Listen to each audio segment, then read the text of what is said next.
Alright, first semester geography honours তোমাদের রয়েছে topographical map.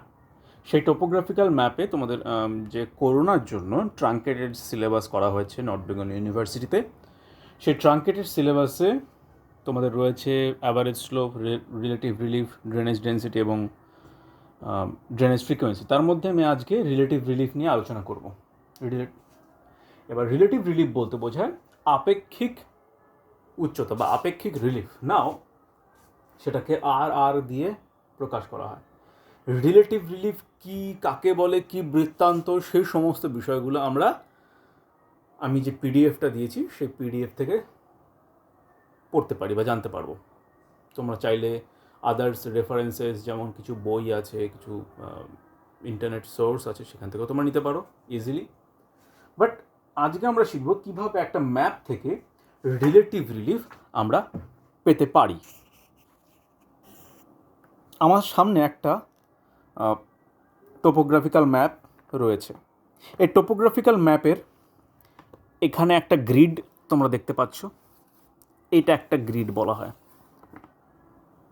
তার পাশে আরেকটা গ্রিড, তার পাশে আরেকটা গ্রিড, এমনি করে টোটাল 9খানা গ্রিড রয়েছে। এখানে একটা গ্রিড, এখানে এ বি সি নাম করা আছে, এখানে 1 2 3 নাম করা আছে, 1 2 3 4 5 6 7 8 9, টোটাল 9খানা গ্রিড আছে। কেমন? সেই 9খানা গ্রিডকে এবং এখানে আমরা এখানে এভাবে শো করেছি 1 2 3 4 5 6 7 8 9। এই 9খানা গ্রিডের মধ্যে কোনো একটা গ্রিড থেকে তোমাদেরকে রিলেটিভ রিলিফ বা যে সমস্ত টোপোগ্রাফিক্যাল আইটেম আছে সিলেবাসে সেগুলো পড়তে বলা হবে। দেখো, এই যে ব্রাউন কালারের যে দাগগুলো দেখতে পাচ্ছ, কন্টিনিউয়াস লাইন, দিজ আর কন্ট্যুরস। এই ব্রাউন কালারগুলো আমাদের দরকার অ্যাভারেজ স্লোপ এবং রিলেটিভ রিলিফ করতে। কেমন? তো প্রত্যেকটা গ্রিড কিন্তু একটা ল্যাটিচিউড লঙ্গিচিউড দিয়ে কনফাইন্ডেড, একটা ল্যাটিচিউড লঙ্গিচিউড দিয়ে confined. These are parallels of latitude and these are meridians of longitude. আমরা এক কথা এটাকে শর্ট ফর্মে ল্যাট লংও বলে থাকি, ল্যাটিচিউড লঙ্গিচিউডও বলে থাকি। তাহলে আমরা টোপোশিট দেখলাম। টোপোশিটের মধ্যে থেকে কী কাজ করতে হবে না, আমাদের একটা জায়গা দেয়া থাকবে, either 10 cm into 10 semi or 12 semi into 12 semi or 8 semi into 8 semi, কখনো কখনো সামটাইম সেটা 6 সেমি ইন্টু 6 সেমি করেও থাকতে পারে। এক্সামে এনি অফ দিস এরিয়া, এই ডাইমেনশনে তোমাদের চাওয়া হতে পারে, দ্যাট ক্যান বি আস্কড। তাহলে if this is our toposheet, though I have ড্রন it in a miniature form, if it is our toposheet, then suppose that portion is marked or has been asked to copy and prepare a relative relief map on it. যদি বলে যে এইটা টোপোশিটে এটা 9টা গ্রিডের মধ্যে একটা grid, যার মধ্যে থেকে এইটুকুন অংশকে বলা হলো ওকে, এটার থেকে এখন রিলেটিভ রিলিফ বা সামথিং কিছু একটা বার করো। তাহলে আমাদের কী কাজ হবে? এই জায়গাটাকে কপি করা, একটা ট্রেসিং পেপার নিয়ে এসে আমাকে টোপোশিটের ওপর বসাতে হবে। ট্রেসিং পেপারের ওপরে এই ডাইমেনশনটা করা থাকবে, যেখানে আমাদের 2 সেমি, এইটুকুন 2 সেমি আর এইটুকুন 2 সেমি গ্রিড, এটা 2 সেমি বাই 2 সেমি গ্রিড আমাদেরকে ড্র করতে হবে। 8 বাই 8 হলে এইটুকুনে হয়ে যেত, 6 বাই 6 হলে এইটুকুনে হয়ে যেত, 10 বাই 10 হলে এইটুকুনে হয়ে যেত, আর এটা 6 বা এটা 12 বাই 12 বলে, সরি 6 বাই 6 বলে, 12 সেমি বাই 12 সেমি বলে, this is 12 semi and 12 semi বলে এতখানি করতে হলো, নাথিং। Okay, that much. এবার আমরা কি করব? এবার টোপোশিটের মধ্যে যে ল্যাটিচিউড লঙ্গিচিউডগুলো থাকবে সেটাকে মেনশন করব, সেটা আমি অন্য একটা ভিডিওতে শেখাবো। আর এখানে আমি এই যে গ্রিডটা কেটেছি, অ্যাকচুয়ালি এই গ্রিডটাই এখানে করা, বাট এখানে কি দেখানো আছে এই লাইনগুলো দিয়ে, এটা মানে কন্ট্যুরস আছে।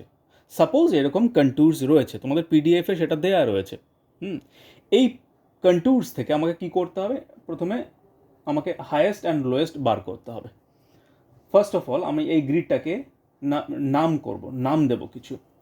এগুলোকে A B C D E F নাম দিলাম, আর এই পাশেগুলোকে 1 2 3 4 করে নাম দিতে হয়, কেমন? এবং প্রত্যেকটা গ্রিডে কোনো গ্রিডে কখনো কখনো কন্ট্যুর থাকে না, কখনো কখনো কন্ট্যুর থাকে। এই কন্ট্যুরগুলো যখন এখানে আছে, এখান থেকে আমাকে এবার প্রত্যেকটা গ্রিডে, that is A1 grid, that is A2 A3 A4 A5 A6, similarly this is B1 B2 B3 B4 B5 B6, similarly এগুলো এভাবে নামকরণ করা হবে।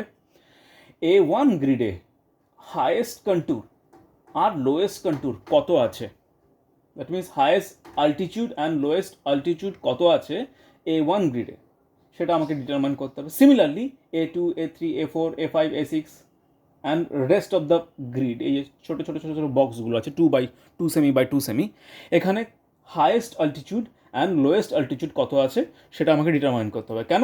Because relative relief is determined by the formula of highest altitude minus lowest altitude, and the unit of it is in meter.